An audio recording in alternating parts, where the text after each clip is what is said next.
ہم نبی کریم صلی اللہ علیہ وآلہ وسلم کے ہاں ایک مجلس میں بیٹھے ہوئے تھے،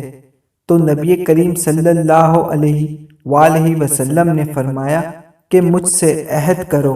اللہ کے ساتھ کوئی شریک نہیں ٹھہراؤ گے، چوری نہیں کرو گے اور زنا نہیں کرو گے۔ اور آپ نے یہ آیت پوری پڑھی جس کے معنی ہیں، پھر تم میں سے جو شخص اس عہد کو پورا کرے گا اس کا ثواب ہے اللہ کے ہاں،